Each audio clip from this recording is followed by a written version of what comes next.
निकालो।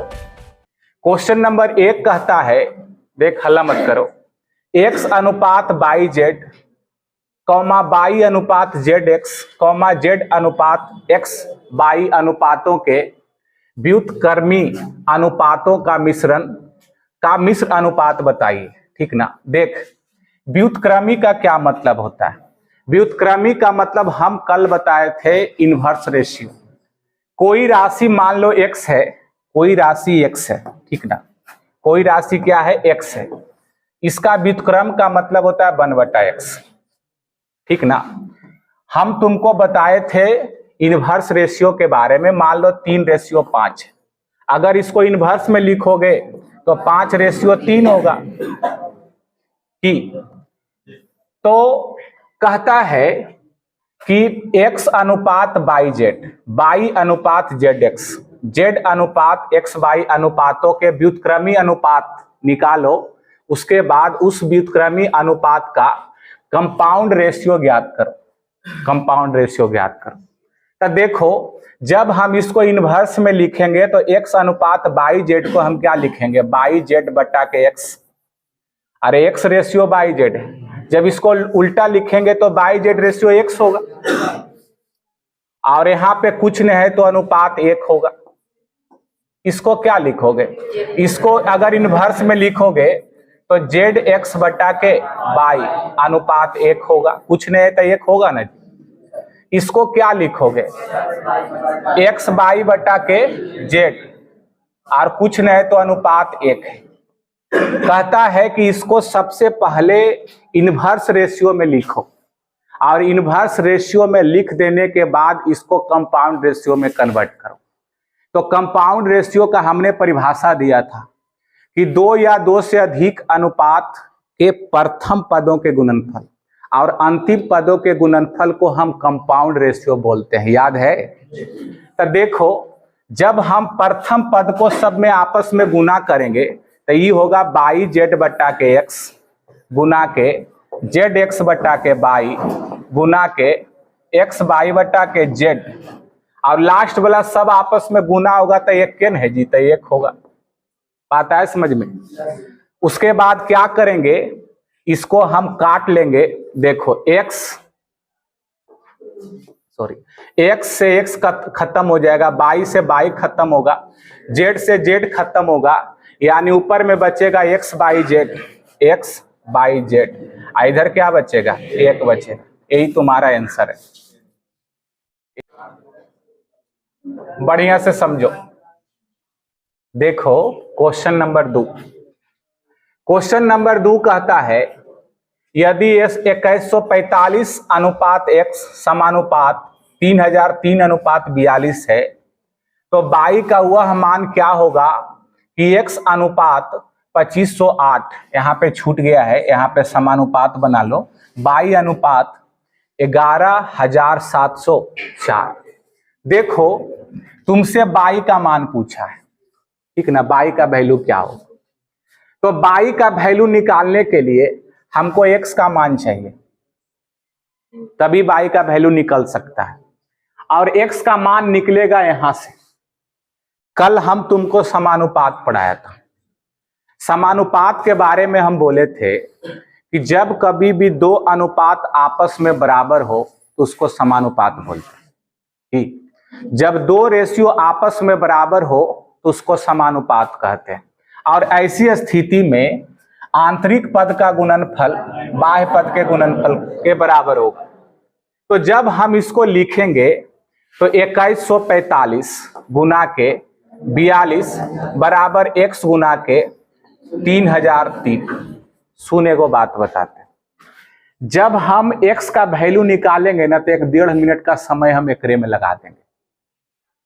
इस वजह से इस प्रश्न को बनाने के लिए एग्जाम में तुमको जितना समय मिलता है अगर 5 गुना तुम x का वैल्यू निकालने में बिता दोगे तो नौकरी किस दिन लोगे।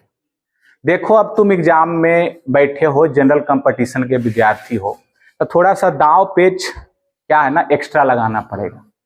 अब देखो, इसको बेसिक से हल करेंगे तो काफी समय लगेगा। इस वजह से क्या करते हैं, इसको हम यूनिट डिजिट से हल कर लेते हैं। देखो यूनिट डिजिट से हल करने का क्या मतलब है। देखो सबसे पहले देखो, ये तो तुम जान रहे हो कि जब ये पद समानुपात है तो आंतरिक पद का गुणनफल बाह्य पद के गुणनफल के बराबर होता है, हमने कल साबित किया। तो ऐसी स्थिति में 2145 गुना के 42 बराबर होगा x गुना 3003 का। तो ध्यान दो, हम यूनिट डिजिट लगा लेते हैं।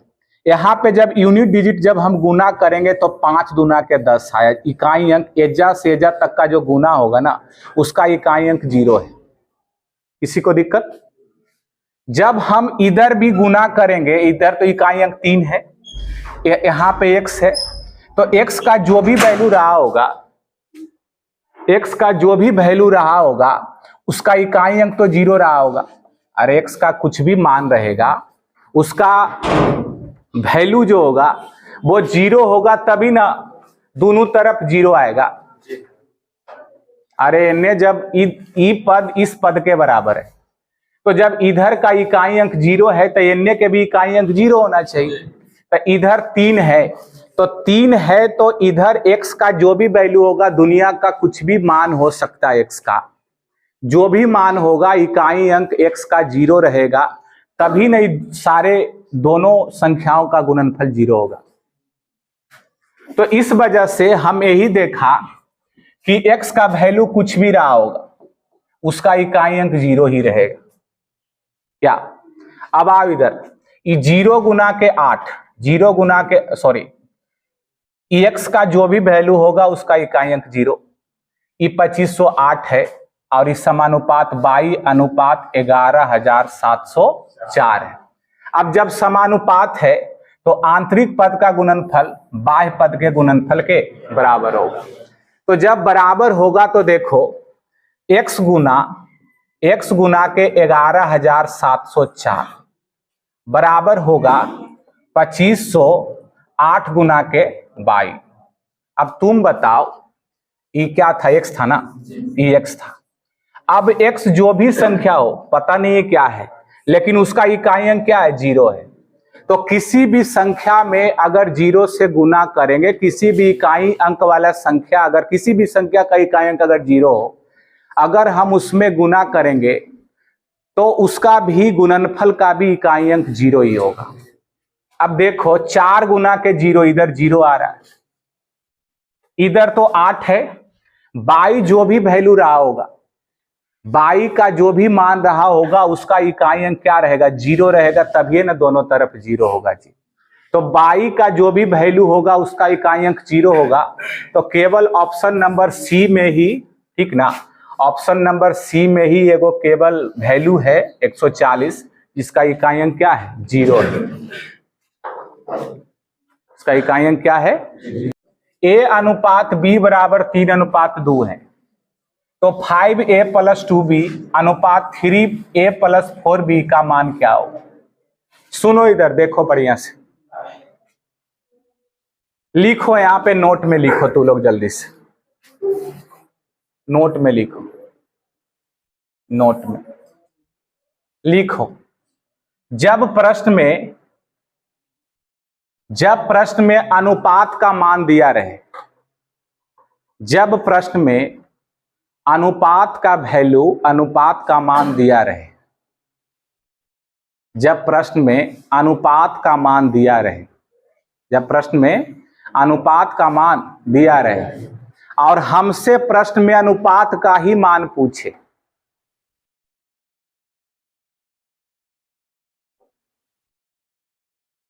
और हमसे प्रश्न में अनुपात का ही मान पूछे,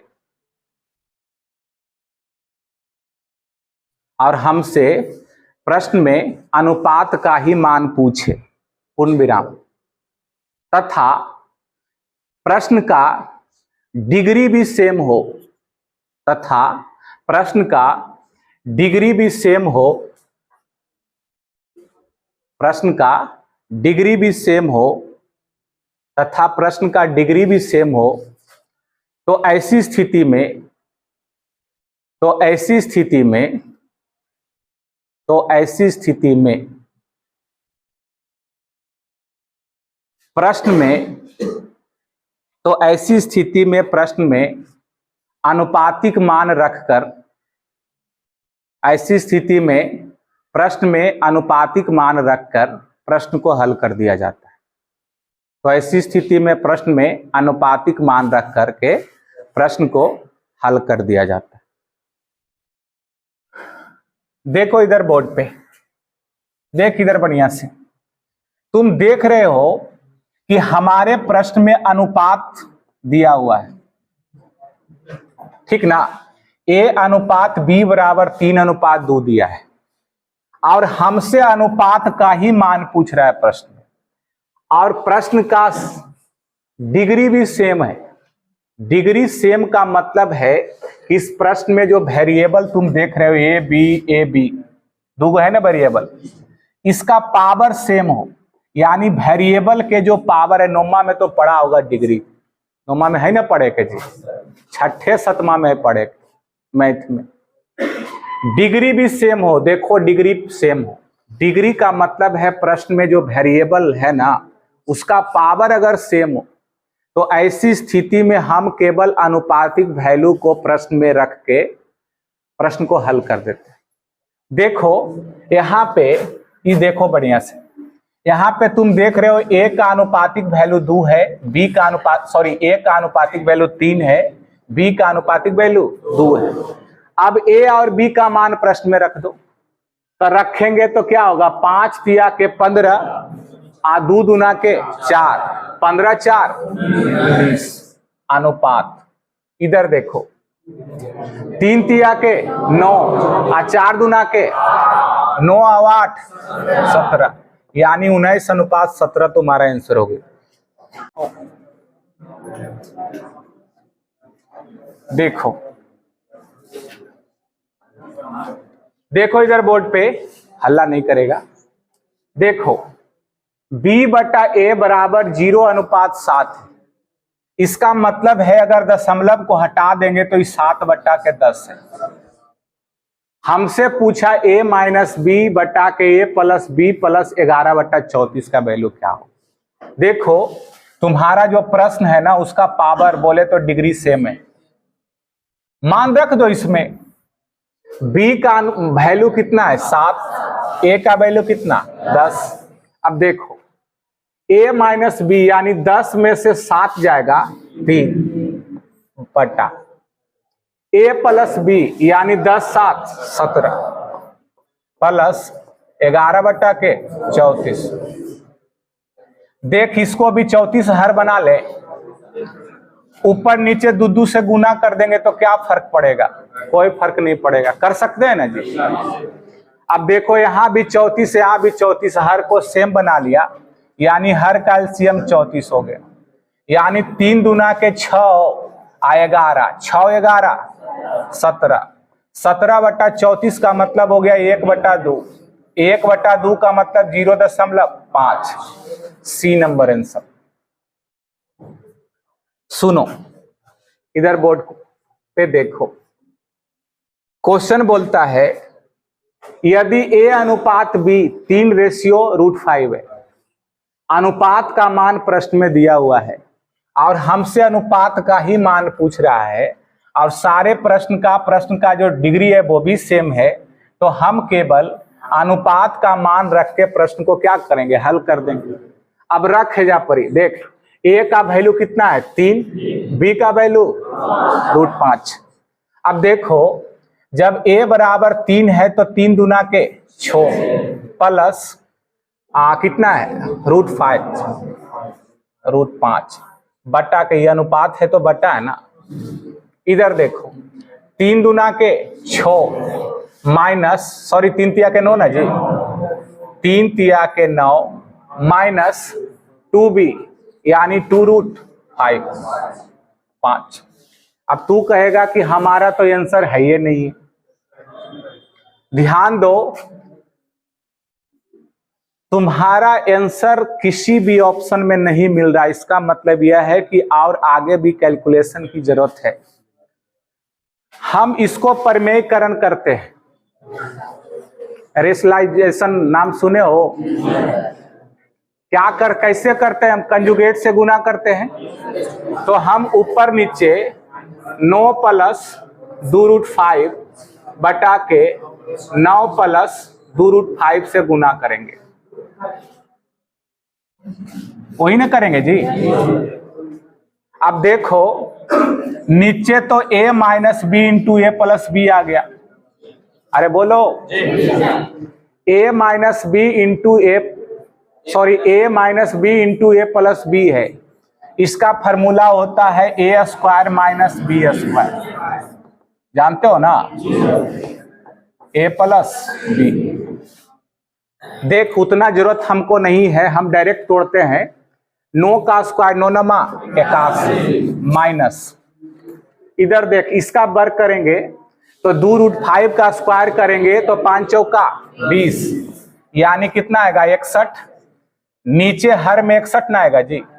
तो नीचे हर में 61, तो देखो केवल डी नंबर ऑप्शन में है, हम यही आंसर मार देंगे, बाकी को छोड़ देंगे।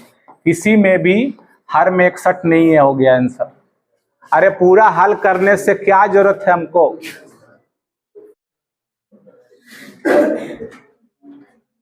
देख इधर 10a³ प्लस 4b³ अनुपात 11a³ माइनस 15b³ बराबर 7:5 है। हमसे पूछा 3a प्लस 5b अनुपात 9a माइनस 2b का वैल्यू क्या होगा। ठीक है, अब देखो कुछ नहीं करो, इसको लिखो ऐसे 10a³ प्लस 4b³ अनुपात का मतलब बटा होता है।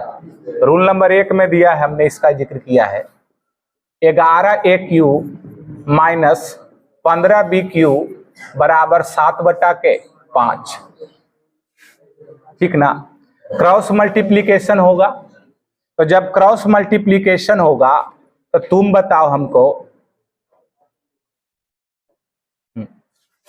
ध्यान दो, हम जब क्रॉस मल्टीप्लीकेशन करेंगे तो थोड़ा सा टेक्निक लगाएंगे, बड़ा नहीं करेंगे। अब तू बच्चा नहीं है, मैट्रिक एग्जाम तुम नहीं दे रहे हो कि तुमको विस्तार करना है। हम तुमको बोले हैं कि एग्जाम में तुम कोशिश करो कि अधिक से अधिक कैलकुलेशन हम अपने माइंड में करें। अगर माइंड में तुम करोगे तो काफी स्मार्ट तरीका से प्रश्न को बना सकते हो। ठीक है, अब देखो, देख इधर तिरछा तिरछी गुना करेंगे तो 10×5 = 50a³, इधर 11×7 = 77a³। एक तरफ 50a³, एक तरफ 77a³। जब उधर से हम वापस लाएंगे, एक तरफ लाएंगे तो 27a³ होगा कि नहीं, बताओ। अब देखो इधर 15×7 = 75 से माइनस 105b³ और ये तिरछा तिरछी गुना करेंगे तो 5 चौका 20b³, तो 5 चौका 20b³ आएगा माइनस 15b³। जब एक तरफ जाएगा ना तो हो जाएगा 20 और 105 125b³। अरे इस प्रश्न को बनाने के लिए हमको a और b का वैल्यू चाहिए ना जी। बिना a b के मान के हम कैसे प्रश्न को हल कर सकते हैं। अब देखो, तुमको शुरू दिन पढ़ाए हम, अगर हम तुमको बोले कि 3a बराबर 4b दिया हुआ है और हम तुमसे पूछे कि a अनुपात b का मान क्या होगा, तो तुम कहोगे ना कि इसको पलटते हैं हम, कोफिशिएंट को क्या करते हैं, पलट देते हैं, 4:3 करेंगे। उसी प्रकार से ध्यान दो, 27a³ बराबर 125b³ है। अगर हम a³ और रेशियो b³ का निकालेंगे तो बताओ कोफिशिएंट पलट जाएगा, यानी 125 हो जाएगा और एगो कितना होगा, 27 होगा। जब हम a का मान निकालेंगे तो इस पे q रूट चढ़ेगा। अरे a रेशियो b निकालेंगे तो दोनों पे q रूट चढ़ेगा ना जी, यानी a का अनुपातिक वैल्यू 5 होगा और b का अनुपातिक वैल्यू 3 होगा। यही a और b का मान है। अब a और b का मान जब निकाल दिया तो तुम क्या करो, प्रश्न में इसको रख दो। देखो रखते हैं, देख इधर 5 दिया के 15, अब फिर 5 तिया के 15, 15 15 30 अनुपात। इधर देख 9 पचे 45, 3 दूना के 6, 45 में से 6 गया 39, कितना आएगा 3 से कटेगा, यानी 10 अनुपात। ए नंबर आंसर। 7 नंबर देखो, देख सुनो बढ़िया से, दिया हुआ ए अनुपात बी बराबर 11 अनुपात 7, बी अनुपात सी बराबर 5 अनुपात 19। तो हमसे पूछा ए अनुपात बी अनुपात सी का मान क्या हो। देखो हम तुमको इसका बेसिक कंसेप्ट बताया, बेसिक कंसेप्ट से भी बना सकते हैं और चाहे तो ऑप्शन इलिमिनेट करके भी इस प्रश्न को बना सकते हैं। देखो कैसे, देखो सबसे पहले शॉर्टकट तरीका बताते हैं। ए अनुपात बी 11 अनुपात 7 है, 11 अनुपात 7 है। बी अनुपात सी बराबर 5 अनुपात 19 है। अब सबसे पहले देख ले, इधर से छट जाएगा, बी अनुपात सी बराबर 5 अनुपात 19 है। बताओ डी ऑप्शन में 5 अनुपात बी रेशियो सी 5 अनुपात 19 आता है, यदि देखो तो है। अरे रा में 5 एरा में 19 दिखता है तुमको? नहीं दिखता है, डी नंबर आंसर नहीं होगा। क्या इसमें 5 और इसमें 19 दिखता है? नहीं दिखता, इस वजह से सी नंबर आंसर नहीं होगा। इसमें 5 रेशियो 19 दिखता है? हाँ दिखता है, नहीं दिखता है। बी रेशियो सी का वैल्यू 5 अनुपात 19 है, तो यहाँ पे बी नंबर ऑप्शन में 5 अनुपात 19 दिखता है, नहीं दिखता है। अब इधर देखो, ए अनुपात बी में 11 अनुपात 7 है, तो बताओ इसमें 11 अनुपात 7 दिखता है? एरा में 11 आना चाहिए, इसमें 7 आना चाहिए, नहीं ना दिखता है, इस वजह से बी नहीं। बाकी जो बच गया आंसर हो गए, बिना बनेले काम चल रहा है कि नहीं। अब तुम चाहो तो हम बतेबे किए थे ए अनुपात बी बराबर 11 अनुपात 7, बी अनुपात सी बराबर 5 अनुपात 19। बताओ रेशियो का कॉम्बिनेशन करना है, कौन कॉमन है? बी कॉमन, यानी इस 7 कॉमन और 5 कॉमन। जब ए अनुपात बी अनुपात सी निकालेंगे तो ए के निकालेंगे 11 पचे 55, 7 पचे 19 सते 33। देख ए नंबर आंसर होगा। देखो इसमें तो एक ही ऑप्शन है, देखो पकड़ लो। और ऑप्शन है जो कि इसमें लिखाया नहीं गया है, हम तुमको देते हैं, ठीक ना। देखो कितना क्वेश्चन था ये, 8 नंबर। देखो ये डी नंबर ऑप्शन है। ए नंबर ऑप्शन में 1.2 अनुपात 2.5 अनुपात 4 है। बी नंबर ऑप्शन में 3 रेशियो 5 रेशियो 4 है। सी नंबर ऑप्शन में दिया है 6 रेशियो 15 रेशियो 35। ठीक है, अब देखो तुम चाहो तो इसमें बिना कलम लगाए हुए प्रश्न को हल कर सकते हो। देखो सबसे पहले बता दे कि रेशियो कभी भी फ्रैक्शन में डेसिमल में नहीं रहता है, तो नहीं रहता है तो ये अनुपात बी का मतलब ये दशमलव से दशमलव हटा दो, 12 अनुपात कितना 25। उसी प्रकार से बी अनुपात सी का मतलब यहाँ पे एक अनुपात 1.4 है, इस दशमलव को हटाओ तो हो जाएगा 10 अनुपात 14। इसको काटोगे तो 5 रेशियो 7। अब ढूंढ ले, कहीं से भी ढूंढ सकते हो। ए अनुपात बी बराबर 12 अनुपात 25 है। बताओ ए ऑप्शन चेक करो, क्या इसमें ए और बी 12 अनुपात 25 है? हाँ है। है ये नहीं जी 12:25। बी में क्या 12:25 है? नहीं है, इस वजह से बी नहीं होगा। क्या सी में 12:25 है? नहीं है, इस वजह से सी तो ऑप्शन होगा नहीं। इधर से चेक कर लो। अरे दूगो तो छठ ही न गया जी। बी रेशियो सी में 5:7 है। तो देखो दूगो तो छठ ही गया। ए नंबर में देखो क्या बी रेशियो सी में 5:7 है? नहीं है। अरे है 5:7, इस वजह से ये नंबर गलती हो गया। एरा में देख सब कुछ मिल जाएगा। ए अनुपात बी बराबर 12:25 भी है, बी अनुपात सी बराबर 5:7 है। बताओ इसमें 5:7 मिलेगा तुमको? 55 से काटेंगे मिलवे करेगा, यानी तुम्हारा आंसर डी होगा।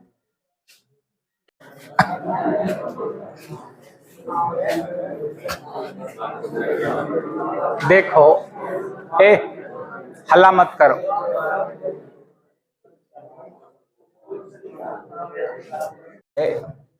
ए अनुपात बी बराबर 2/3 है एवं बी अनुपात सी बराबर 5/8 है। Then 3AC plus 4B minus सी, यानी इस प्रश्न को जवाब देने के लिए हमको ए भी चाहिए, सी भी चाहिए और बी भी चाहिए। देख इसको हम ई वाला पार्ट को A/B लिख सकते हैं। A/B बराबर तो 2/3 हो गया। बोलो कोई दिक्कत? या तो इसको ऐसे भी लिख सकते हो, A अनुपात B बराबर 2/3। कोई दिक्कत? क्या B अनुपात C को हम B/C नहीं लिख सकते हैं? इतना बराबर 5/8। इसी को हम ऐसे लिख सकते हैं, B अनुपात C बराबर 5/8। अब जब A अनुपात B अनुपात C निकालेंगे तो देख B कॉमन है, इस B का वैल्यू 3 है, इस B का वैल्यू 5 है। A निकालेंगे तो नीचे वाला कॉमन 5 दूना के 10, B निकालेंगे 5 तिया के 15, C निकालेंगे 8 तिया के 24। ABC निकाल लिया। अब प्रश्न में रेशियो दे रखा है ना रेशियो। अब तुम रेशियो का मान ABC का मान प्रश्न में रख दो। जब रखेंगे तो 3A यानी 10 तिया के 30 प्लस C कितना है 24 अनुपात 4B 15 चौका 60 माइनस 24, यानी 30 और 24 54 और 60 में से 24 गया 36, 18 तिया 54, 18 दूना के 36, 3 रेशियो 2। चलाओ 11 नंबर 10 नंबर देखो, हम तुमको ये A अनुपात B बराबर 3:5, B अनुपात C बराबर 7:8, C अनुपात D बराबर 2:3, तो 2A अनुपात 3D का मान पूछ रहा है हमसे। देखो हम तुमको बताए हैं कि A अनुपात B बराबर अगर 3:5 दिया हुआ, B अनुपात C बराबर 7:8 दिया हुआ है और C अनुपात D बराबर अगर 2:3 दिया हुआ है और हमको C अनुपात D निकालना है, तो हम तुमको बोले थे, सॉरी A अनुपात D ना जी, A अनुपात D निकालना है। यदि प्रथम पद और आखिरी पद निकालना है तो कुछ तरीका बोले थे। प्रत्येक प्रथम पद को आपस में क्या करते हैं? गुना करते हैं, ठीक ना। और लास्ट टर्म निकालते हैं तो लास्ट वाले सबको गुना करते हैं। अब देख जब इधर गुना करेंगे तो इधर भी सब गुना होता है, तो क्या होगा? B से B खत्म होगा, C से C खत्म होगा, इसमें बचा A, इसमें क्या बचा D। अब देखो 2 से ही कट जाएगा 4 बार में, 3 से ही 3 खत्म हो जाएगा, यानी 7 रेशियो क्या होगा, 5 चौका 20। समझा। अब रख दे मान। देखो 2a, a का वैल्यू 7 न है जी, तो 2a का वैल्यू 7 दूना के 14 अनुपात 3d, d का वैल्यू 20 न है, यानी 20 दिया के 60, 20 दिया के 60, यानी 2 से कटेगा 7 रेशियो 30। आंसर है। देख इधर, देख यहाँ पे कुछ न है तो 1 है, अरे कुछ न तो गुना में 1 है ना जी।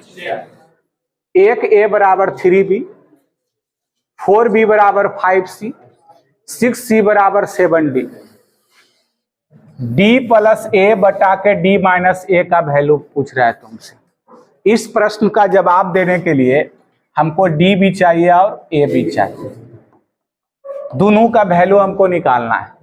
देख हम तुमको पढ़ाए थे, अगर 3a बराबर 4 भी दिया हुआ हो तो a अनुपात b का मान निकालेंगे तो पलटता है ना जी, 4 अनुपात 3।